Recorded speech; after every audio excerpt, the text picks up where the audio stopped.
இங்கே இங்கே இங்கே நான் தான் ஒன்றும் இல்லை. இதுக்கு 500 கிலோமீட்டர் பிரயாணம் போனால் ஒரு 5-6 கிலோமீட்டர் மனசுலேயே நிற்கும், ஒரு 5-6 இடங்கள் நிற்கும் அப்படின்னு சொன்னீங்க. இதுக்கப்புறம் பாண்டியராஜ் அவர் கூட பிரயாணம் போவீங்களா என்ன? ஏன்னா 2 பேருமே பேசிக்கிட்டதில் ஒரு பூடகமாக ஏதோ ஒரு தெரிஞ்சுது எங்களுக்கு. ஏதோ ஒரு சின்ன சண்டை சச்சரவு, அது என்ன இது? கேக்குதா சார்? ஆமாம் சார், அது ஒரு சண்டை தான் சார். அது ஒரு சண்டை தான் சார். அது இங்கே புது இடத்துல சொன்னால் நல்லா இருக்காது கண்டிப்பாக. ஆனால் பணம் அப்படியே கேட்குதா? இப்போ கேட்குதா? ஒரு நிமிஷமா. ஓகே சார், செக் கேட்குதா உங்களுக்கு? ஓகே. 2 பேருக்கு மிஸ் அண்டர்ஸ்டாண்டிங் வந்தது, படம் பண்ண வேணாம்னு நினச்சோம். ஆனால் படம் பண்ணும்போது அது வந்து ரொம்ப அழகான அனுபவம் ஆயிடுச்சு. கண்டிப்பாக அவரோட நிறைய படம் பண்ணுவேன் நான். அவருடைய எழுத்தும் அவர் யோசிக்கிற விதமும் அவர் மெனக்கிடுற விதமும் அதுக்கு அவ்வளோ சிரத்தை எடுத்துப்பாப்புல. இந்த படம் ஒரு படத்தை எடுக்கிறது மட்டும் இல்லை, ஒரு படம் உங்கள் மக்கள்கிட்ட வந்து சேர்ற வரைக்கும், தேட்டரை விட்டு போகிற வரைக்கும் அது என்னென்ன பண்ணணுமோ அத்தனையும் யோசிக்கக்கூடிய ஒரு மனுஷன். அவ்வளோ பொறுப்பாக அதை செய்யக்கூடியவர். ஹீரோயின் மேடம், ஒரு கேள்வி. அதாவது நீங்கள் அருமையாக நடிப்பீங்க, நான் கூட ஏன் தொடர்ந்து பண்ண முடியும்? தமிழை விட மலையாளத்துக்கு அதிக முக்கியத்துவம் கொடுக்குறீங்களோ? ஏன்னா மலையாள ஆர்டிஸ்ட், மலையாளத்துலேருந்து வரவங்களாம் இங்கே சூப்பர் ஸ்டார் ஆகிடுறாங்க, அதாவது ஹீரோயின்ஸு இங்கேயே அப்படி செட்டில் ஆகிடுவாங்க. நீங்கள் மட்டும் தமிழில் ஒரு படம், ஒரு வருஷத்துக்கு ஒரு படம், அந்த மாதிரி தான் பண்ணுற மாதிரி தெரியுது. என்ன காரணம்? நான் மலையாளம் படம் பண்ணவே இல்லைங்க. திருச்சிற்றம்பலம்க்கு அப்புறம் இதுதான் பண்ணிகிட்ருக்கேன் இப்போது. ஸோ ஆமாம், செலக்ட் பண்ணி தான் பண்ணுறேன். அண்ட் ஆல்சோ அப்படி தமிழ்லன்னு இல்லை, ஜென்ரலாகவே கொஞ்சம் ரொம்ப டைம் எடுத்து தான் நான் பண்ணுவேன்.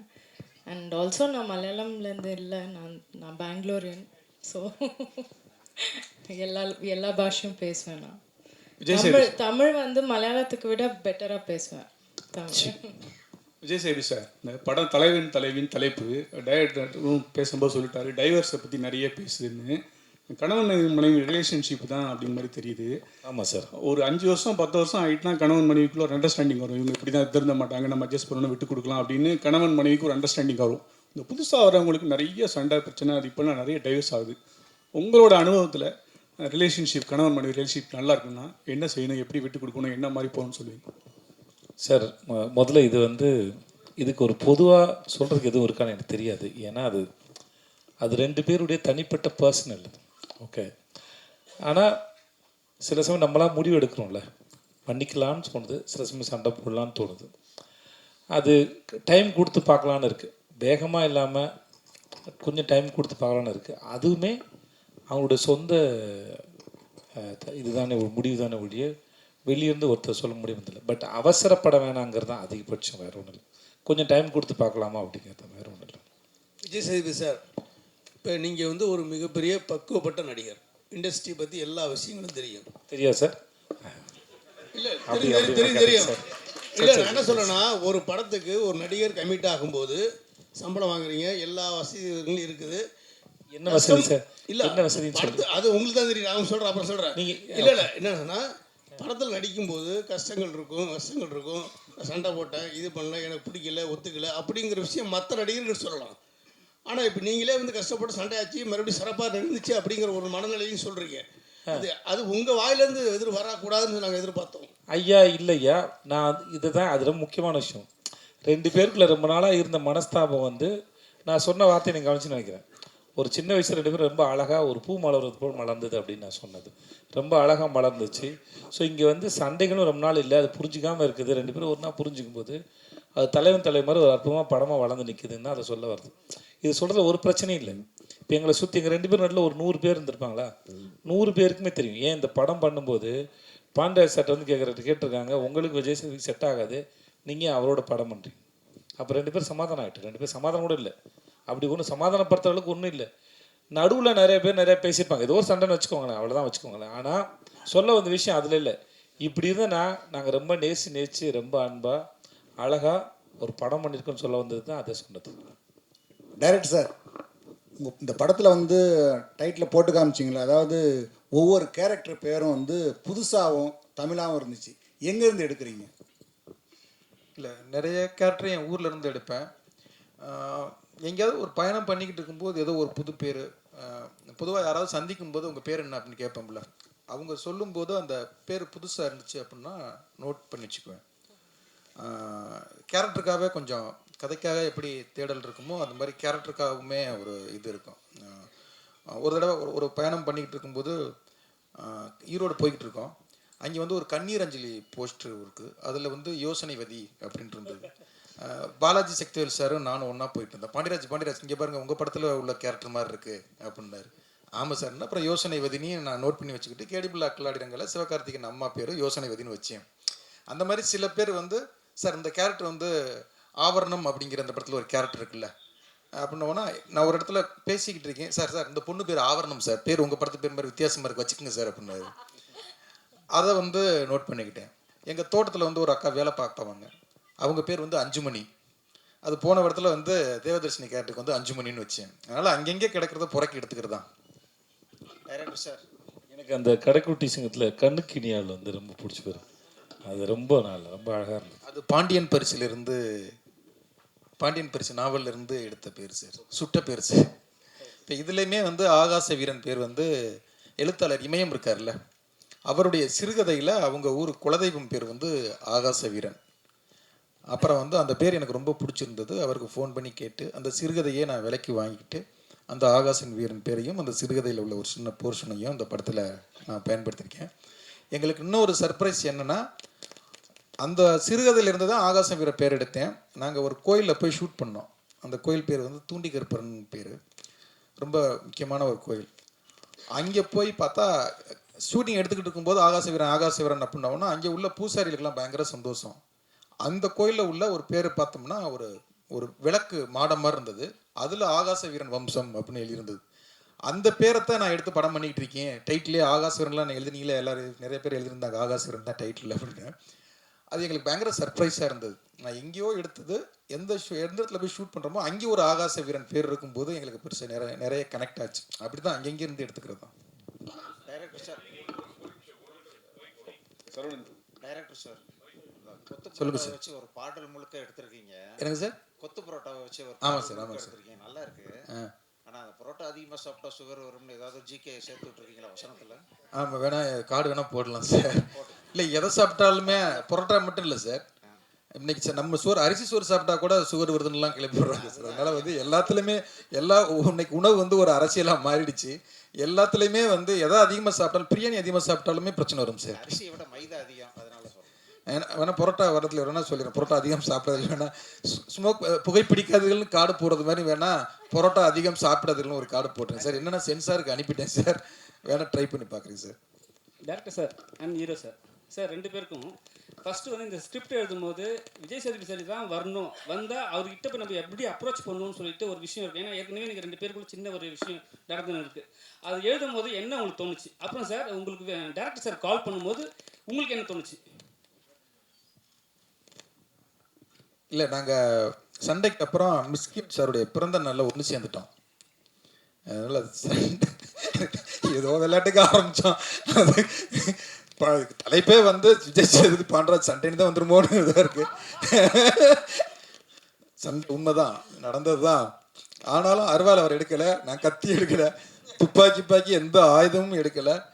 நீ எப்படி நான் எப்படின்னு கையையும் நீட்டிக்கலை. ஒரு சின்ன மனஸ்தாபம், அது பெரிய மனஸ்தாபமாக மாறிச்சு. சரி ஓகே, வாழ்க்கையில் உங்களை நான் படம் வேண்டாம், நீங்களும் படம் பண்ண வேண்டாம்னு பிரிஞ்சிட்டோம். அன்பாக தான் பிரிஞ்சோம், சண்டைகள்லாம் வார்த்தையெல்லாம் இல்லை. அப்புறம் மிஸ்கின் சார் அவர் பிறந்தநாள் கூப்பிட்டாரு. அங்கே போயிருக்கும்போது பார்த்தா அவர் என்ட்ரி ஆகுறாரு. இப்போ இந்த மனுஷனை நம்ம இப்போ எப்படி ஃபேஸ் பண்ணுறது, நம்ம விலைக்கு போயிடுவோமா நான் யோசிக்கிறேன்.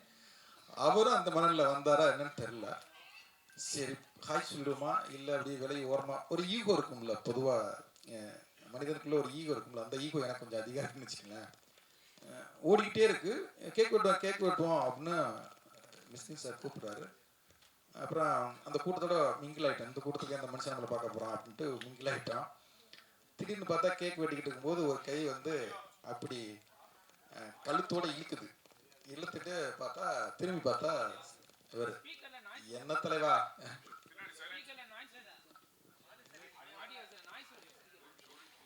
இல்லை கேள்வி சண்டையை பற்றியே கேட்கணும்னா கேமராவுக்கு கடுப்பாயிடுச்சு.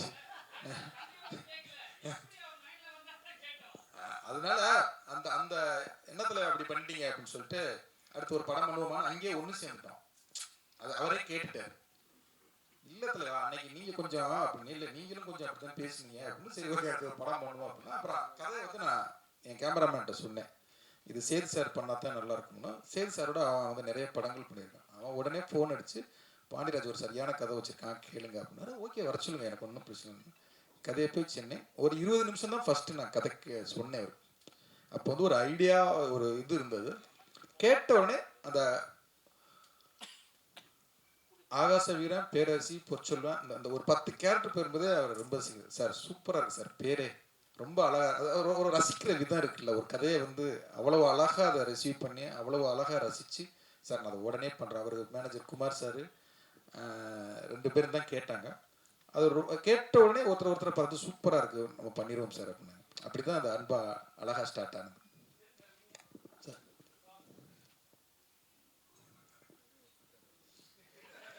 Sir Thyagarajan sir. இல்லை சார், எல்லாத்தையும் அவர் கேட்குதா, எல்லாத்தையும் சொல்லி முடிச்சிட்டார்ல. இதுக்கு மேலே சொல்கிறதுக்கு ஒன்றும் இல்லை. சுகு சார் சொன்னாப்புல அதான் எல்லாமே சொல்லி முடிச்சேன். இதுக்கு மேலே நான் என்ன பதில் சொல்கிறேன்னு தெரியல. கதையை சொன்ன உடனே அது ரொம்ப பிடிச்சி போச்சு, அவ்வளோதான். அது இவங்களுக்கும் அவ்வளோதான் சொல்லியிருப்பேன். உங்களுக்கு எல்லாம் சொல்லலாம் சொல்லியிருப்பேன். கதை உங்களுக்கு 20 மினிட்ஸ் சொல்லியிருப்பாரு ஃபஸ்ட்டு.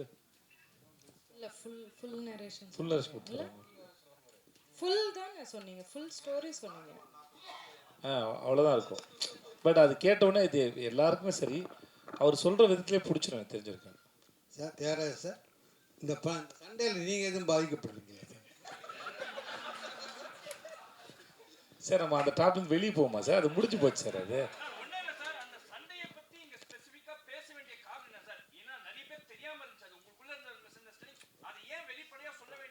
ஏன்னா நாங்களே அதை பதிவு பண்ணிக்க விரும்பணும், பின்னாடி பார்க்கறதுக்கு எங்களுக்கே இதுவாக இருக்கும்ல, அதுதான், வேற ஒன்றும் இல்லை சார்.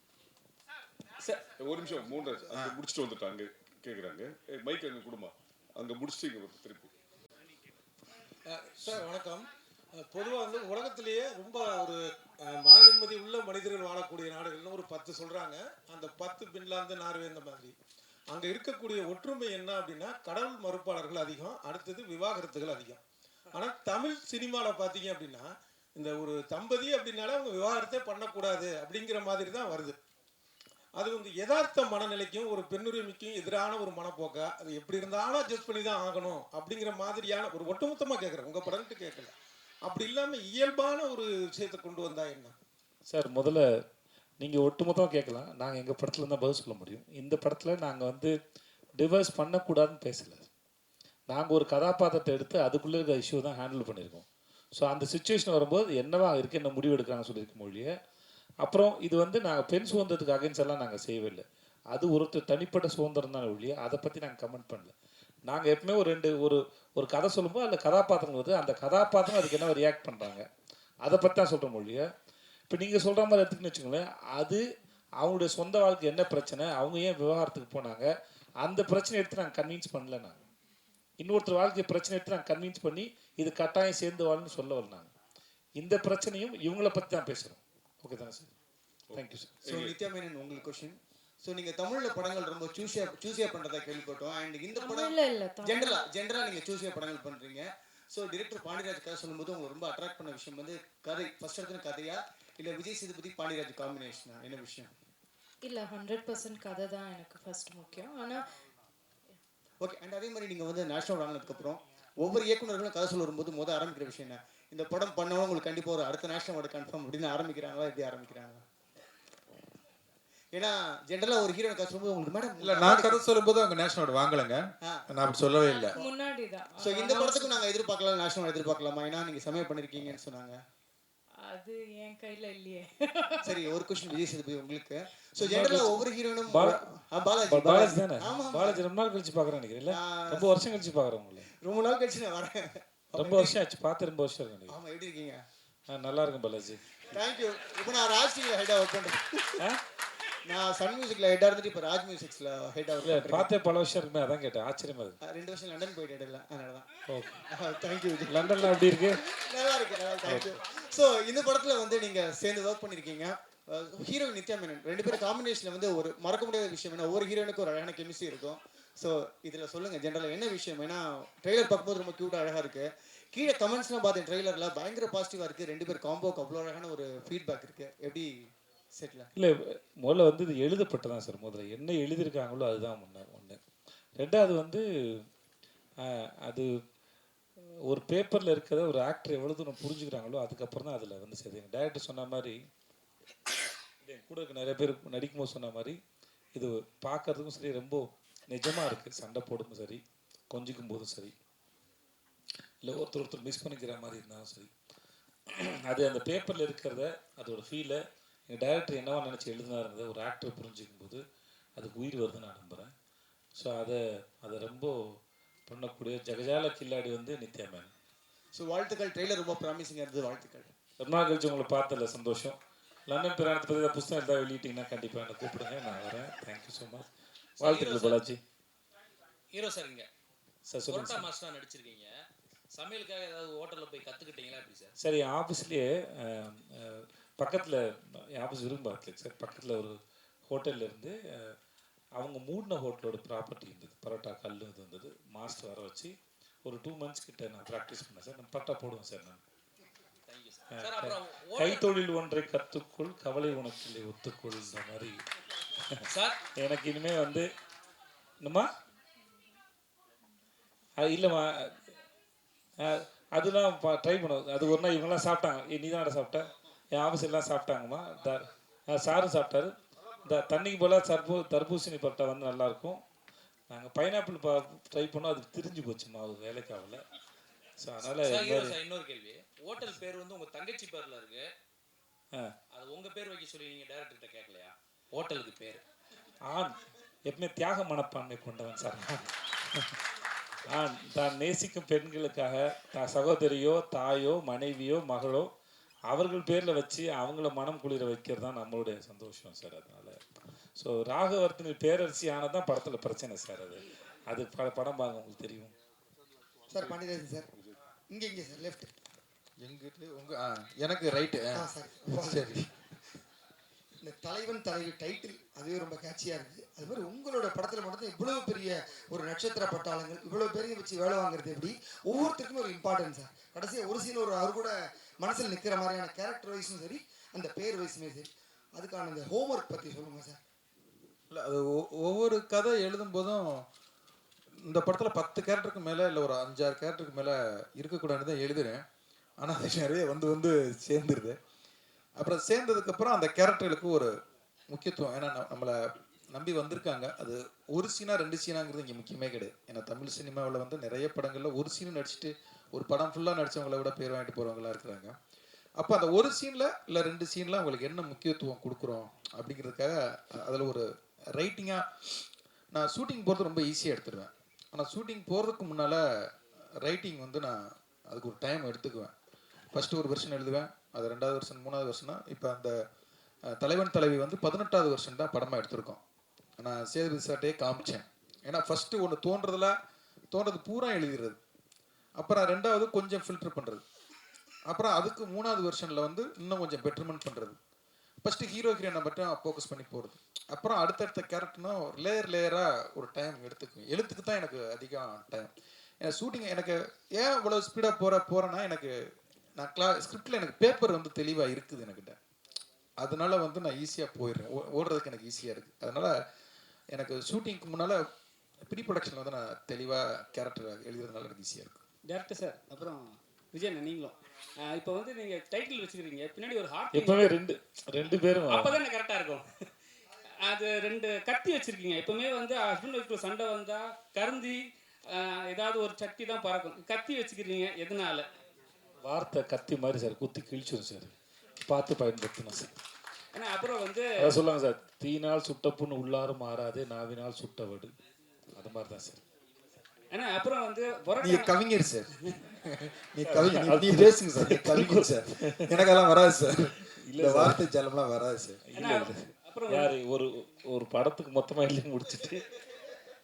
ஏன்னா அப்புறம் வந்து பரோட்டானா தமிழ் சினிமாவில் சூரி. அதுக்கப்புறம் வந்து விக்ரம் வேதால வந்து நீங்கள் எப்படி பரோட்டா சாப்பிடணும்னு சொல்லி கொடுத்துருப்பீங்க. இப்போ இதில் வந்து எப்படி செய்யணும்னு கற்றுக் கொடுப்பீங்களோ? தர்மபுரியில் பரோட்டா சாப்பிடக்கூடாதுன்னு சொல்லியிருக்கேன் டாக்டரை வந்து. ஆமாம்மா இல்லை சார், என்ன பதில் சொல்லி முடிக்கல, அடுத்து நீங்கள் தான் சார். இல்லைங்க சார், எனக்கு ஒரு நிமிஷம் சார். இதில் வந்து என்ன சார் பரோட்டா எப்படி செய்யணும்னு சொல்லியிருக்கேன் சார். ஆமாம் அந்த சுவையாக இருக்கும், பார்த்து சாப்பிடுங்க, பத்திரமா சாப்பிடுங்க அப்படின்னு சொல்லியிருக்கேன் சார். கவலைப்படாதீங்க, நீங்கள் சொன்னதை ஞாபகம் இருக்குது சார். அதனால் இல்லை, சாப்பிட்றது உங்கள் இஷ்டம், விற்கிறது எங்கள் வேலை. உங்கள் உடம்பு மேலே உங்களுக்கு அக்கறைலாம் எங்களுக்கு எதுக்கு இருக்கணும் அக்கறை சொல்லுங்கள் பார்ப்போம், இல்லையா? இன்றைக்கி தான் எல்லா இடத்துலையும் முன்னாடி விட இது நான் இப்போது சில சமயம் தோணும், சோஷியல் மீடியாலாம் வந்து நிறையா இப்படி வருதுன்னு தோணும். ஆனால் பல சமயத்தில் என்னவா இருக்குன்னா, உங்களுக்கு எல்லாத்த பற்றியும் ஒரு பக்கம் உருட்டுகள் இருந்தாலும் ஒரு பக்கம் வந்து அதோட அவேர்னஸும் அது இருக்குது. சாப்பிட்டா என்ன ஆகும் அப்படின்னு வயிற்றுக்கு இப்போ ரீசெண்டாக ஒரு இன்ஸ்டாவில் ஒன்று பார்த்தேன் சார். வயிற்றுக்குள்ளே நீங்கள் கண்டது போட்டு அமைச்சுன்னா வயிற்றுக்குள்ளே இருக்கிற சாப்பாட்டுக்கும் வயிற்றுக்கு நடக்கிற இன்ட்ராக்ஷன்ஸ்லாம் ஒருத்தர் வீடியோ பண்ணியிருப்பேன். அவர் பேர் மறந்துட்டு நான் ஒன்றுனா அதுக்கு மேலே கூல்ட்ரிங்க்ஸை குடிச்சு அதுக்கு மேலே சிகரெட்டை பிடிச்சி உள்ளே வந்து அது வயிற்றுக்குள்ள என்ன நடக்குதுன்னு இன்ட்ராக்ஷனில் ஒரு இன்ஸ்டாவில் ஒரு வீடியோ பார்த்தேன். ஸோ இப்போ வந்து நிறைய அவேர்னஸ் க்ரியேட் பண்ணுறாங்க உங்களுக்கு எல்லாத்த பற்றியும். அவர் வந்து பேசினார், ஒரு ஊரில் வந்து ஏதோ ஒரு நாட்டில் வந்து மன நிம்மதியோடு இருக்கிறதுக்கான காரணம் ஸ்வீடனை சொன்னாங்க. ஸோ இப்படி நீங்கள் எதை வேணால் தேடலாம். ஸோ இப்போ முன்னாடி மாதிரி உங்களுக்கு ஒரு விஷயத்தை கொண்டு போய் ஒருத்தர் சேர்க்க வேண்டியதை விட அறிவு சார்ந்து அக்கறை சார்ந்து உங்களுக்கு என்ன தேவையோ அது அவைலபிளாக இருக்குது. அது நீங்கள் தாராளமாக பார்த்து எடுத்துக்கலாங்கிறது நீங்கங்கிறது நான் எனக்கும் சேர்த்து தான். எனக்கு என்ன தேவையோங்கிறது அது என்னோடய சாய்ஸில் இருக்குது. முன்னாடி மாதிரி ஒருத்தர் வந்து உங்களை கரெக்ட் பண்ண முடியாது. நீங்களாக அவேர்னஸ் வந்துடும், நமக்கே தெரியும், பார்த்தா தெரிஞ்சுக்கலாம், நம்ம கையில் தான் இருக்குது. ஸோ அப்படி தான் இருக்குது, வேறு ஒன்றும் இல்லை சார். இயக்குனருக்கு ஒரு கேள்வி சார். படத்துக்கு தலைவன் தலைவி அப்படின்ற பேருக்கான காரணம் என்ன? கீழே வந்து ரட் லவ் ஸ்டோரின்னு வர போட்டிருக்கீங்க. யார் சார்? நீங்க அது அவருக்கு ஏற்ற மாதிரி மேட்ச் பண்ணி கை வர காமிச்சிங்க சார். நீங்கள் தலைவன் தலைவி அப்படின்னு ஒரு டைட்டில் வச்சுட்டு கீழே ரட் லவ் ஸ்டோரின்னு வர வச்சிருக்கீங்க. அந்த பேருக்கான காரணத்தை கொஞ்சம் சொன்னீங்கன்னா நல்லா இருக்கும். ஏன்னா தலைவன் தலைவின்னு சொல்லிட்டீங்க, கீழே ரட் லவ் ஸ்டோரின்னு வர போட்டிருக்கீங்க. அதுதான் நீங்கள் படம் பார்த்தீங்கன்னா தெரியும் அது எப்படி ரக்கடாக இருக்கும் அப்படிங்கிறது. வந்து சில வீட்டில் நீங்கள்லாம் வீட்டில் கொடுத்து வச்சுருப்பீங்கன்னு நினைக்கிறேன், கொஞ்சம் சாஃப்டான லவ் ஸ்டோரியாக இருக்கும்னு நினைக்கிறேன். சில குடும்பங்களில் வந்து கொஞ்சம் ரக்கடாக நடக்குது, டக்குன்னு பாத்திரத்தை அடிச்சிடுறாங்க, ஏதோ ஒரு இது நடந்ததில்ல, அந்த மாதிரி இந்த கப்புள்ஸ் வந்து கொஞ்சம் ரக்கடாக டீல் பண்ணிக்குவாங்க. டைட்டில் டீசர் இருக்குல்ல சார், அதான் சார், அதுதான் சார் அந்த சண்டை தான் சொல்ல வருது. சும்மா சாதாரணமாக இனிமேல் எதுவும் பரோட்டா போட்டால் கூட அந்த சமயத்தில் கூட சண்டை வந்துடுது சார், அவ்வளோதான் சார். அது அந்த அந்த ரக்கடுக்கான அதை ஃபர்ஸ்ட் வந்து டாம் அண்ட் ஜெரி லவ் ஸ்டோரின்னு வைக்கலான்னு இருந்தோம். ரெண்டு பேருக்குள்ள அந்த இதை வந்து Tom and Jerry love story அப்படின்னு வைப்போம். அதை விட ரக்கடு இப்போ கேள்வி கேட்குறீங்க பார்த்தீங்களா, அது டாம் அண்ட் ஜெரி லவ் ஸ்டோரினா கடந்து போயிருப்பீங்க. இப்போ அந்த கேள்வி கேட்கறதுக்கு ஒரு யோசிச்சதுக்கு ஒரு பலன் இருக்குது பார்த்தீங்களா, அதுக்காக வச்சோம் சார். டைரக்டர் சார், இப்போ ஆக்சுவலாக இப்போ ஒரு நிமிஷம் சார், ரொம்ப நேரம் அவர் கேட்டு முடிச்சிட்டோம், சொல்லுங்கள் சார்.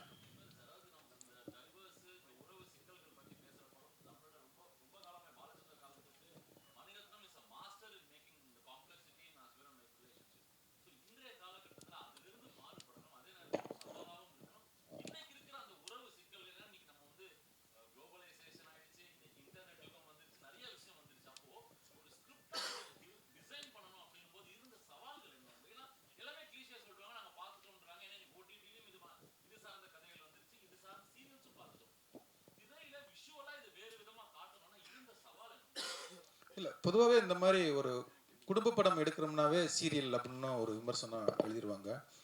இல்லை கிளிசவாக இருக்குது, கிரிஞ்சாக இருக்குது அப்படின்னு சொல்லிடுவாங்க. ரொம்ப சவாலானது. அந்த மாதிரி ஒரு குடும்ப படம் எடுக்கிறது தான் ரொம்ப கஷ்டம். அது ரொம்ப அதை டீல் பண்ணுறது கொஞ்சம் விட்டோம்னா சீரியலாக மாறிடும், அது உண்மைதான்.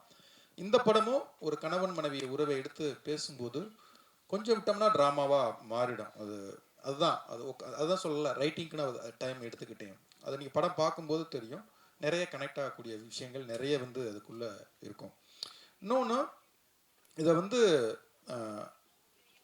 இப்போ நீங்கள் இந்த வருஷமே எடுத்துக்கிட்டிங்கன்னா பார்த்தீங்கன்னா குடும்பஸ்தானாக இருக்கட்டும், லப்பர் பந்தாக இருக்கட்டும், டூரிஸ்ட் ஃபேமிலியாக இருக்கட்டும், மாமன், எல்லாமே வந்து குடும்ப படங்களுக்குள்ளே மக்கள் வந்து விரும்பி பார்க்க ஆரம்பிச்சிட்டாங்க. நிறைய உறவுகள் வந்து என்னதான் பிரிஞ்சிருந்தாலும் தனித்தனியாக இருந்தாலும் அவங்களுக்குமே ஒரு திருவிழாவோ ஒரு கல்யாண அதுவோ ஒரு சடங்கோ ஒரு தேவைப்படுது. அந்த மாதிரி வந்து உறவுகள் வந்து என்றைக்குமே அது வந்து தவிர்க்கவே முடியாது. இன்னைக்கு இல்லை, அது பாசமலர் காலத்து மட்டும் இல்லை, கடைக்குட்டி சிங்கம் காலம், தலைவன் தலைவி காலம் கிடையாது.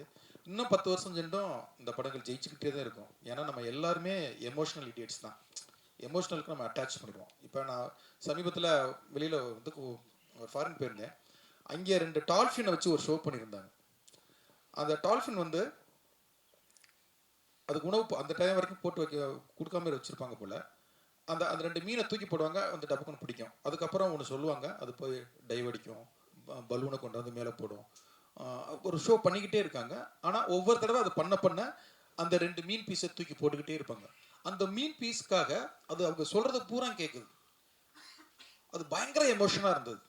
அது 2 பேரை அதோடைய மூக்கில் வச்சுக்கிட்டு, அதை தலையில் வச்சுக்கிட்டு சல்லுன்னு கொண்டு போய்கிட்டு இருக்கு. அந்த சீன்லாம் பார்க்கும்போது எனக்கு பொல கண்ணீர் கொட்டிருச்சு. ஏன்னா அவ்வளவு எமோஷனாக இருந்தது. திரும்பி பார்க்கனேன், அங்கே ஒரு ஃபாரின் லேடி அவங்க அழுதுகிட்டு இருக்காங்க. அதுதான் எமோஷன். அப்போ எமோஷன் நீங்கள் டைட்டானிக் ஜெயிச்சதாக இருக்கட்டும், அவதார் ஜெயிச்சதாக இருக்கட்டும், இப்போ இன்னைக்கு குடும்பஸ்தான் ஜெயிக்கிறதா இருக்கட்டும், டூரிஸ்ட் எமோஷன் எப்பவுமே நமக்கு முக்கியமானது. நம்ம எல்லாருமே வேர்ல்டு வைடு அது கனெக்ட் ஆகும்.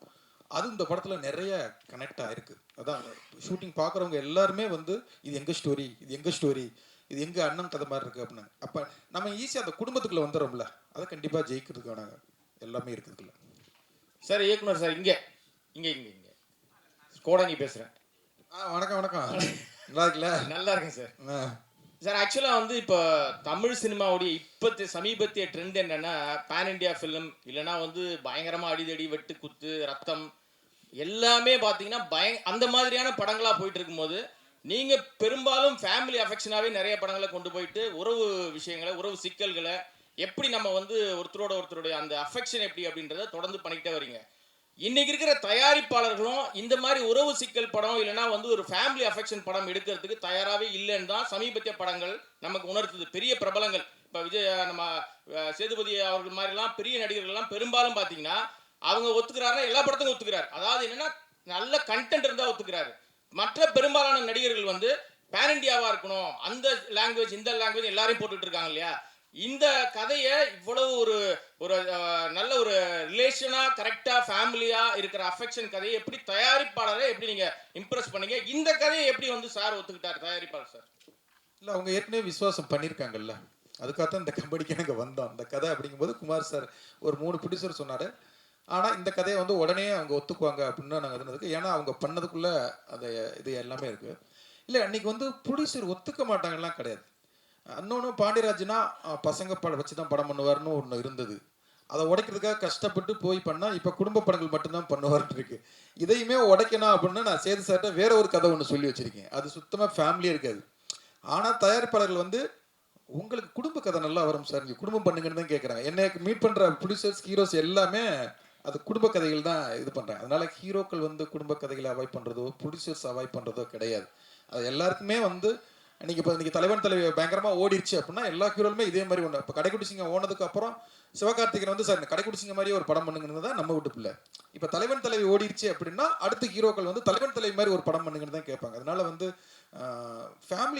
ஃபேமிலிக்கானது. ஏன்னா லவ் படம் எடுத்தோம்னு வச்சுக்கோங்களேன், 2 டிக்கெட் தான் போகும். நான் எப்பவுமே அதான் சொல்லுவேன், 2 டிக்கெட் தான் போகும்.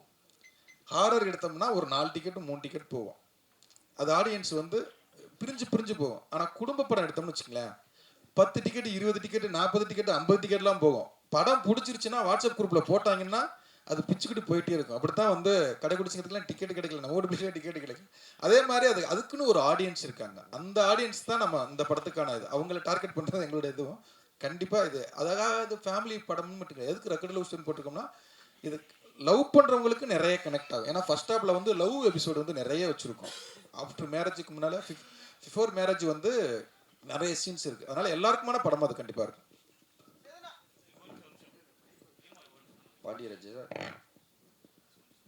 பாண்டியராஜ் சார், நம்ம ஊர் கிளிக்கு கவலைப்படாது, நீங்கள் டால்ஃபினுக்கு கவலைப்பட்டிருக்கீங்க. நம்ம ஊர் கிளி ஒரு நெல்லுக்கு ஒரு இது பண்ணுது ஜோசியம் பார்க்கறதுக்கு, அதுக்கு கவலைப்படாத நீங்க. அது கவலைப்படலாம் நான் சொல்ல, சமீபத்தில் ஒரு ஷோ பார்த்துன்னு சொன்னேன், ரொம்ப மனசை பாதிச்சிருச்சுன்னு சொன்னீங்க. சரி, ஆமாம், நீங்க அழுதுறீங்க. Senthil sir, producer Senthil sir, 2 பேரும் டார்ச்சர் பண்ணாங்கன்னு பேசிட்டு இருக்கீங்க. இதுல விஜய் சேதுபதி டார்ச்சர் பெருசா பண்ணாரா இல்ல பாண்டியராஜ் நிறைய டார்ச்சர் பண்ணாரா? எங்களை பொறுத்த வரைக்கும் அவங்க பாட்டு ஒர்க் பண்ணிகிட்டே இருந்தாங்க, எந்த டார்ச்சரும் கிடையாது. அவர் பாண்டியராஜ் சார் பொறுத்த வரைக்கும் என்னென்னா அவருக்கு வேலை நடக்கணும். அவர் காலைல போய் 7 மணிக்கு போனார்னா துருன்னு ஏதாவது அவர் பாட்டு ஏதோ எடுத்துகிட்டே இருப்பார். அதனால் அவர் கண்டினியூஸ்லி ஒர்க்கிங் தான், வேறு எதுவுமே பண்ண மாட்டார். அதனால் அவர் பொறுத்த வரைக்கும் எந்த டார்ச்சரும் எங்களுக்கு வந்ததே கிடையாது. இது மாதிரி எவ்வளோ அமைதியாக எந்த படைப்பிடிப்பும் எங்களுக்கு ரொம்ப வருஷம் கழிச்சு நடந்தது. அது ஃபேமிலி படங்கள் பற்றி சொல்கிறாங்க. ஏன்னா ஒரே ஒரு பாயிண்ட் நான் சொல்லிக்கிறேன். சேட்டலைட் ரேட்டிங் பொறுத்த வரைக்குமே பார்த்தீங்கன்னா நீங்கள் குடும்ப படங்கள் கடைக்குட்டி சிங்கம் தான் விஜய் டிவியில் இருக்குல்லையே, அதுக்கு அதிகமான டிஆர்பி ரேட்டிங் பெற்ற படம். அதே மாதிரி விஸ்வாசமும் சமீப காலத்தில் சன் டிவியில் அதிகமான டிஆர்பி ரேட்டிங் பெற்ற படம். அதனால் குடும்ப படங்கள் வந்து நம்ம அவங்க ஃபேமிலி ஆடியன்ஸை நம்ம வந்து ஏதோ கம்மியாக மதிப்பிடுற மாதிரி இருக்குது. நீங்கள் வால்ட் டிஸ்னி எப்படி வளர்ந்தது, வால்ட் டிஸ்னியே வளர்ந்தது குடும்பத்துக்காக படத்தினால தான் வால்ட் டிஸ்னியே வந்தது. நீங்கள் அவங்க ஸ்டோரிஸ்லாம் பார்த்தீங்கன்னாவே நிறைய நம்ம ஆதி காலத்து கதை முறைகளை வித்துற அவங்களே ஸ்டோரிஸ் பண்ணுறாங்க, கதைகள் பண்ணுறாங்க, கதைக்களங்கள். அதனால் உங்களுக்கு எங்களை பொறுத்த வரைக்கும் இது அவங்க சொன்ன மாதிரி அமைதியான ஷூட்டிங். அதுவும் நீங்கள் அந்த பூண்டி கருப்பர் கோயிலெலாம் போனீங்கன்னா ரொம்ப அற்புதமான கோயில், அதான் யாரும் பார்த்துருக்கவே மாட்டாங்க. சார் ப்ரொடியூசர் செந்தில் சார், உங்களுக்கு தான் அந்த கேள்வி. இப்போல்லாம் வந்து ப்ரொடியூசர் வர்றது அவர் பையனை நடிக்க வைக்கிறதுக்கு, இல்லை அவர் நடிக்கிறதுக்கு அப்படி தான் வராங்க பெரும்பாலும். நீங்கள் ஆள் பார்த்தீங்கன்னா ஜிம் பாடி ஒயிட்டாக பயங்கரமாக இருக்கீங்க. நீங்கள் ஒரு வில்லன் கேரக்டர் அப்புறம் அப்படியே மெல்ல ஹீரோ இல்லை அப்படி பண்ண ஐடியா இருக்கா? ஏன்னா இன்றைக்கெல்லாம் இல்லை ஒரு நிமிஷம் சொல்லிடுறேன் நான். ஏன்னா அப்பா தாத்தா வழியில் அதெல்லாம் வேணான்னு இருக்கீங்களா இது? ஏன்னா எங்களை மாதிரி யூடியூபர்ஸுக்கு இன்றைக்கி ஒரு முகம் ஏதாவது ஸ்க்ரீனில் காட்டினோம்னா நல்லா என்ன ரிவ்யூ நல்லா போட்டாலும் கெட்டதாக போட்டாலும் 300 பேர் 500 பேர் தாண்ட மாட்டேங்கிறாங்க. எங்களுக்கே சினிமா மாஸ் தேவைப்படுது. இன்றைக்கி வெளியில் வந்து நடிகராக இருந்தால் தெரிகிற அளவுக்கு மற்றவங்க தெரிய மாட்டேங்கிறாங்க. அந்த ஐடியா நடிப்புக்கு திறமை. நான் வந்து விளையாட்டு வீரராக இருந்தேன். நான் தமிழ் ஒலிம்பிக் அசோசியேஷன் பொருளாளராக இருக்கிறேன், கூடைப்பந்து சங்க தலைவராக இருக்கிறேன், ரக்பி தலைவராக இருக்கிறேன் இந்தியாவுக்கு. அதனால் நம்ம வந்து விளையாட்டு பொது சேவைகள், நம்மளுக்கு பொருளாதாரம் படிச்சிருக்கோம், உலக வர்த்தகம் படிச்சிருக்கோம் அமெரிக்காவில். நம்மளுக்கு என்றைக்குமே கதைகள் சொல்லணும். நம்ம வளர்ந்ததே சினிமா செட்டில் தான். காக்கி சட்டையிலேருந்து எல்லாம் குழந்தையா வந்து வளர்ந்து பார்த்துருக்கனால எங்கள் அப்பா வளர்ந்ததும் சினிமா செட்டில் தான், கல்யாண பரிசுலேருந்து எல்லாமே. அதனால் எங்களுக்கு என்னைக்குமே நல்ல கதைகள் சொல்லணும். சினிமா நீங்கள் வந்து எல்லாருமே என்ன பண்ணுறீங்கன்னா, நம்ம தமிழ்நாட்டை வந்து இன்றைக்கி ஒரு முதன்மை மாநிலம் சினிமா தொழில் இருக்குது தமிழ்நாடு ஒண்டி தான். இன்றைக்கி வந்து மாடர்ன் தியேட்டர்ஸ் பண்ணது யாரும் பண்ணதே கிடையாது. அன்றைக்கி வந்து அமெரிக்கா யூஎஸ்சி பல்கலைக்கழகத்துலேருந்து எல்லாரும் வந்து மாடர்ன் தியேட்டர்ஸில் வந்து பயிற்சி எடுத்தாங்க. இவர் டங்கன் வந்து எங்கேருந்து வந்தார், வெளியிலேருந்து தானே வந்தார். ஆனால் அதெல்லாம் மறந்துடும். இப்போ வந்து ஹைதராபாடை தூக்கி பிடிக்கிறீங்க. நீங்கள் தான் வந்து தமிழ் கலாச்சாரம் அவ்வளோ பெரிய சிந்தனையாளர்கள் நம்ம தமிழ் சினிமாவில் இருந்திருக்கிறாங்க. அதனால் அதை நம்ம தான் விட்டோம். அதனால் அது நீங்கள் தான் வந்து தூக்கி பிடிச்சி சொல்லுவோம். எல்லாமே ஹைதராபாட்னீங்க. இன்னைக்கு சந்திரலேகா வந்து 48 பண்ணி எவ்வளோ படங்கள் இப்போ 8 லாங்குவேஜில் பண்ணாங்க, 8 மொழியில் பண்ணாங்க. அன்றைக்கி ஹாலிவுட் பட்ஜெட்டுக்கு சமமான பட்ஜெட் சந்திரலேகா. அது நம்ம தானே விட்டோம். பேன் இண்டியாங்கிறது நம்ம பண்ணியிருக்கோம். ஒன்றும் இல்லை. இப்போ எங்கள் வீனஸ் பிக்சர்ஸ் அவருக்கு வந்து அவர்களே அவர் வந்து பாலுபலிக்கு ராஜ்குமார் படத்தை வச்சு இங்கே வந்து ஊருக்குள்ள பண்ணியிருக்காரு. அதே வந்து தெலுங்குல வந்து மஞ்சியோடும் ஏனார் வச்சு பண்ணியிருக்காரு. அம்ஷக்கு வந்து ராஜேஷ் கண்ணா வச்சு பண்ணியிருக்காரு. அதே மாதிரி அமர் தீபம்ங்கிற படத்தை இந்தியாவில் அப்போ தேவானந்த் வச்சு எடுத்துருக்காங்க, சிவாஜி ஃபிலிம்ஸ் கூட சேர்ந்து. ஸோ நிறைய விஷயங்கள் நம்ம பண்ணிடுறோம். நம்ம தான் வந்து பழைய கதையை நம்ம தூக்கி பிடிக்கல. ஹைதராபாத்காரங்க தூக்கி பிடிக்கிறோம், நம்ம பண்ணுறது கிடையாது. அதான் விஷயம். சார் சரி சார், உங்களுக்கு ஒரு கொஸ்டின். ப்ரொடியூசர் செந்தில் சார் பேசுகிறப்போ, அவர் தான் பேசுனார்னு நினைக்கிறேன், பேசுகிறப்போ உங்களை வந்து டென்சில் வாஷிங்டன் ஏதோ சொன்னார், சைனாவில் ஹாங்காங்கில். அப்படி இப்போ இந்த மாதிரி படம் பண்ணுறப்போ அதையும் மனசில் வச்சு பண்ணுவீங்களா? ஏன்னா இப்போ இது ஃபேமிலி சப்ஜெக்ட்டு. மகாராஜா அங்கே வந்து பெரிய லெவல் போயிருக்கு. அடுத்து அந்த ரசிகர்களுக்கு திணி போடணும் இல்லையா? இந்த படங்கள்லாம் அங்கே செல்லுபடி ஆகுமா? சார் மகாராஜா அங்கே செல்லுபடி ஆகும்னு தெரியாது சார் எனக்கு. ஓகே, என் கிளைகள் எங்கே பிறந்தாலும் வேறு என் மண்ணில் இருக்கிறது தான் சார் ரொம்ப பிடிக்கும் எனக்கு. அதனால் இது என் இடம், இது என் ஊர், என் மொழி, என் மக்கள். ஓகே, எப்போ படம் பண்ணாலும் என்னோட கணக்கு இங்கே தான் இருக்கும். என் ஊரில் என் மக்களுக்கு பிடிக்குதான்னு பார்ப்பேன். மற்றபடி நான் ஹிந்தியில் படம் பண்ணுறேன் அப்படின்னா அந்த மொழி பேசுகிறவங்களுக்கு பிடிக்கும், அவ்வளோதானே ஒழிய. ஏன்னா அவங்களுக்கு அந்த வாழ்க்கை பழக்கம், நமக்கு இந்த வாழ்க்கை பழக்கம். ஸோ ஆனால் நான் என் ஊரில் படம் பண்ணும்போது அது என் மக்களோட தொடர்பில் இருக்கணும், அது கனெக்ஷன் பண்ணணும். இது இங்கே ஒரு படம் பண்ணி அது எல்லாருக்கும் போகிற மாதிரி அப்படின்னு யோசிக்கும். சில கதைகள் அப்படி அமையும். அந்த கதைகள் தான் சில சமயம் இப்போ நீங்கள் பேன் இண்டியா ஃபிலிம் இங்கே பண்ணுறாங்க, கேட்டாங்க ஒரு கேட்டார்.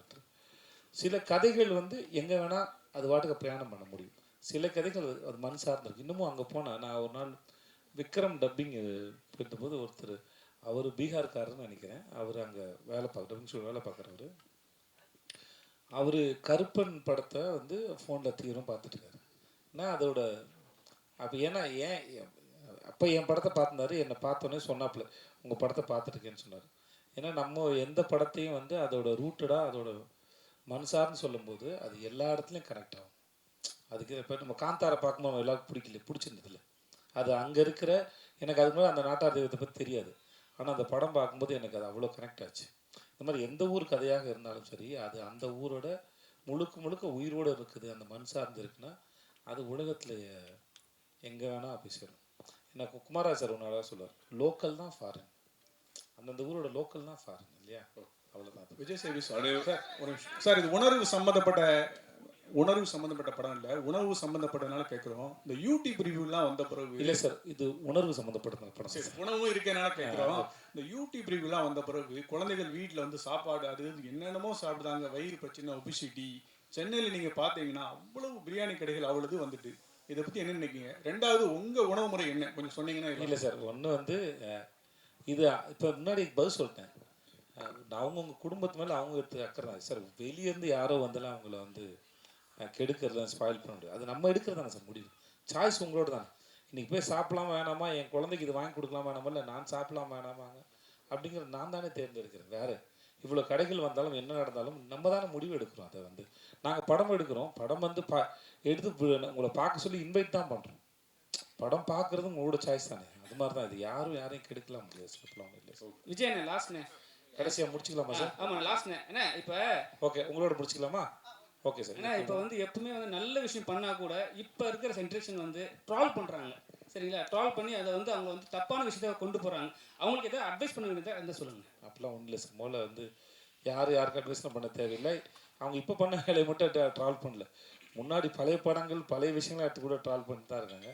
மேபி இது இப்போ இருக்கிற ஒரு நையாண்டின்னு வச்சுக்கோங்க. நம்மளும் இதெல்லாம் சின்ன வயசில் வேறு ஃபார்மில் அதை கிண்டல் பண்ணியிருப்போம், கார்ட்டூனாக இருந்திருக்கும், எல்லாம் பேசியிருப்போம், கிண்டல் பண்ணிப்போம். அதெல்லாம் நடக்கிறது தான். அது அந்தங்கே இருக்கிறதா ஒரு வாழ்க்கை. அது அந்தந்த காலகட்டத்தில் அது வேறு ஒரு பரிணாமத்துக்கு போதே ஒழிய அது இல்லாத ஒன்றுலாம் கிடையாது. நம்ம எல்லாத்தையும் இருக்கிறது ஒன்று தான். நம்ம ஒன்று பண்ணணும். நீங்கள் இது இப்படி தான் பார்க்கணுன்னு சொல்ல முடியாது.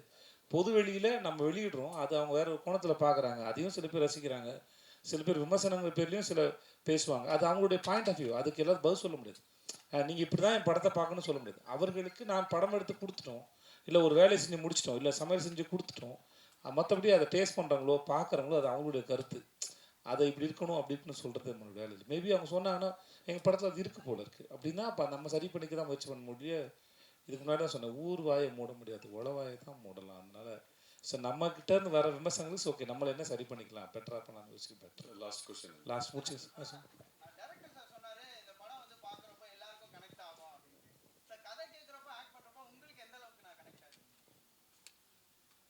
எனக்கு எவ்வளோ கனெக்ட் ஆகுங்கிறது படம் பார்த்தீங்கன்னா உங்களுக்கு தெரியும். ஏன்னா அது வந்து ஒரு எப்படி சொல்கிறது, நாங்கள் இந்த படத்தில் வந்து 3 செட்டு 3 இடம் வந்து முக்கியமாக மேஜராக ஒரு 3 இடம் இருக்குது. நிறைய இடத்துல ஷூட் பண்ணியிருக்கோம். மேஜராக 3 இடம் இருக்குது. நித்யாவோட வீடு, என் வீடு, ஹோட்டலு, அப்புறம் கோயில், மற்றது நிறைய இடத்துல இருக்குது. பட் இங்கே வந்து நாங்கள் ஷூட் பண்ணும்போது நாங்கள் எல்லாரும், நான், நித்யா, தீபாக்கா, இப்படி எல்லாரும் ஷூட் முடிச்சதுக்கப்புறம் அந்த செட்டு இருக்கு இல்லையா, அந்த செட்டு அந்த வீடை விட்டு பிரிய முடியல. ஆக்சுவலாக வந்து டைரக்டர் சொல்லிட்டு இருந்தார், அந்த ஹோட்டலில் பேரரசி ஹோட்டலில் வந்து பிரிக்கும்போது ராகவர்த்தினியா இப்போ ராகவர்த்தி ஹோட்டலில் பிரிக்கும்போது பிரிக்கிற வீடியோ எடுத்து அனுப்பியிருக்காங்க, அதையே பார்க்க முடியலன்னு. ஸோ அவ்வளோ தூரம் எமோஷன் ஆகிடுச்சு. இந்த இந்த இந்த படத்துக்கான கதாபாத்திரங்களும் போட்ட செட்டும் சரி, எங்கள் படம் எடுத்த நாங்கள் பேசிக்கிட்ட வசனங்களாக இருக்க சொல்லி அது ஏதோ அது ஒரு லைஃப், அது ஒரு லைஃப். அது இப்போ வந்து முடிஞ்சிடுச்சு. பட் எங்கள் ஞாபகங்களில் மட்டும் அது இருக்கிறது வந்து ரொம்ப நல்லாயிருக்கு, ஒரு அழகான அனுபவமாக இருக்கும். அதான் முன்னாடி சொன்ன ஒரு நம்ம நீண்ட தூர பிரயாணத்தில் இப்போ நான் இவ்வளோ 50-60 படம் பண்ணியிருக்கேன்னா அதில் எனக்கு முக்கியமான சில இடங்கள் ஞாபகங்களாக நம்ம சில இடங்கள் இருக்கும். அடிக்கடி நம்ம போய் சில விசிட் பண்ணுவோம்ல, ஸ்கூல் டேஸில் சில மெமரிஸ்லாம் ரீவிசிட் பண்ணுவோம். என் பள்ளிக்கூடம் சைடு போகும்போதெல்லாம் ரீவிசிட் பண்ணுவோம். இப்போ நான் தூண்டிகருப்பு கோயில் போனாலோ, அழகு கோயில் பக்கத்தில் போனாலோ, இல்லை அந்த ஆனமலை பக்கத்தில் போனாலோ, இந்த மனசு உடனே போயிட்டு இந்த இடத்துக்கு ஒரு ரவுண்ட் அடிச்சு அந்த பிரயாணத்தில் போய் ரவுண்ட் அடிச்சிட்டோம். அது ஷூட் முடிச்சுட்டு நான் வேறு எதுக்கு மதுரைக்கு போனேன். கரெக்ட், வெப் சீரிஸ் ஷூட்டுக்கு போனேன். அப்போ அவருக்கு ஃபோன் பண்ணேன், சார் நான் மதுரைக்கு வந்துட்டேன், ஹோட்டல் தங்கியிருக்கேன், அதே ஹோட்டல் தங்கியிருக்கேன் சார், நான் நாளைக்கு காலையில் நம்ம ஷூட்டுக்கு போவேங்கிற ஆர்வத்திலே மனசு இருக்குது சார் அப்படின்னு சொன்னேன். ஸோ அந்த அளவுக்கு இந்த கதையும் வேலை பார்த்த அனுபவங்களும் அப்படி இருந்தது. ரொம்ப நன்றி உங்கள் எல்லாரும்.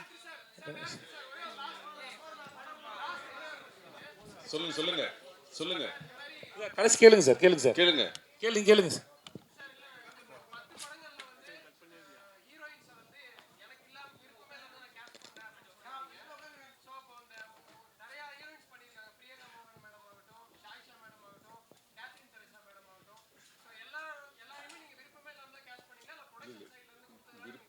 இல்லை இல்லை, விருப்பமே இல்லாமல் அப்படி இல்லை. நம்ம நினைக்கிறது ஒன்றா இருக்கும். அவங்க சம்பளம் ரீதியாக ஒரு பிரச்சனைகள் இருக்கலாம், அவங்க கால் ஷீட்டு பிரச்சனையாக இருக்கலாம், அந்த மாதிரி அமையாமல் இருந்தது. மற்றபடி விருப்பம் இல்லாமலாம் ஒர்க் பண்ணுறது கிடையாது. எல்லா கேரக்டருமே ஹீரோயின் மட்டும் கிடையாது. இப்போ இந்த படத்தில் வந்து அரசாங்கம் கேரக்டர் வந்து செம்பன் இன்னொத்து பண்ணியிருக்காரு. ஃபஸ்ட்டு வந்து நாங்கள் பேசினது வந்து மிஸ்கின் சார். அவர் ட்ரெயின் படத்துக்கு ரிலீஸுக்காக அவர் ஃபைனல் இருக்கிறதுனால அவரால் அந்த படத்தில் பண்ண முடியல. அவர் இல்லையே அப்படிங்கிறது வந்து அவர் பண்ணியிருந்தா வேற ஒரு இதுவாக இருக்கும். ஆனால் இதில் வந்து செம்பன் இன்னொத்து இன்னும் அவர் ஒரு இதில் அழகாக பண்ணியிருக்காரு. அதனால வந்து ஐயோ மிஸ்கின் சார் இருந்திருந்தா இன்னும் அப்படி இல்லை, இவர் ஒரு நித்யாவுடைய அப்பாவா வேற மாதிரி அழகாக பண்ணிட்டார். அதனால எல்லா கேரக்டருமே ஹீரோயின் மட்டும் கிடையாது, எல்லா கேரக்டர்லையுமே நினைச்சது அமையாது. இதில் அவனுக்கு எல்லாமே நினைச்சது. இப்போ இந்த படத்துலையும் மிஸ்கின் சார் அமையாதுங்க ஒரு இதுதானே. அதனால அப்படிலாம் இல்லை, எல்லாரும் விருப்பப்பட்டு தான் இது பண்ணேன். பிடிக்காத ஹீரோயின் அப்படின்னு எதுவும் எழுதிட வேண்டாம். அதே மாதிரி தயாரிப்பாளர்களே எதுவும் எழுதிட வேண்டாம். அது வந்து அமைகிறது தான், கால் ஷீட் பிரச்சனையாக இருக்கலாம். அனைவருக்கும் நன்றி. ஆனால் ஒரே ஒரு நிமிஷம், ஒரே ஒரு எல்லா ப்ரெஸ்ஸுக்கும் ஒரே ஒரு, இவர் பேர் ரோஹன். இவர் பேர் ரோஹன். இவர் வந்து இந்த படத்தில் தம்பி கண்ணா அப்படிங்கிற கேரக்டரில் விஜய் சேதுபதி சாருடைய தம்பியாக அந்த படத்தில் நடிச்சிருக்காரு. நல்ல ஒரு திறமையான பையன், நல்ல ஒரு இடத்துக்கு வரக்கூடிய எல்லா திறமைகளும் எல்லாமே இருக்குது. இந்த படத்தில் என்னால் முடிஞ்ச அளவுக்கு அவர் கேரக்டராக கொஞ்சம் இருந்த கேரக்டரை விட அவருடைய நடிப்பை பார்த்துட்டு கொஞ்சம் டெவலப் பண்ணியிருக்கோம். எங்களுக்கு எப்படி சப்போர்ட் கொடுப்பீங்களோ அதே மாதிரி ரோகனுக்கும் சப்போர்ட் கொடுங்க. கண்டிப்பாக இவன் வந்து ஒரு நாள் இதே ஸ்டேஜில் ஹீரோவாக உங்கள் முன்னால் நிற்பான். நீங்கள் இப்போவே அதை அவனுக்கு அங்கீகாரம் நீங்கள் கொடுங்க. நன்றி, ரொம்ப தேங்க்யூ. உங்கள் வந்து எல்லாருக்கும் நன்றி. கான்ட்ரவர்சி எதுவும் கொடுத்துறாதீங்க. 3 வருஷத்துக்கு அப்புறம் வருது படம். சேது சாருக்கும் எனக்கும் சண்டை மட்டுமே எழுத வேண்டாம். அது ஒரு சின்ன சாப்டர், பெரிய சாப்டர் நிறைய இருக்குது. அதனால் படம் ப்ரெஸ் ஷோக்கு அப்புறம் உங்களை எல்லாரையும் சந்திக்கிறோம். ரொம்ப நன்றி, ரொம்ப நல்லா இருந்தது, ரொம்ப நன்றி.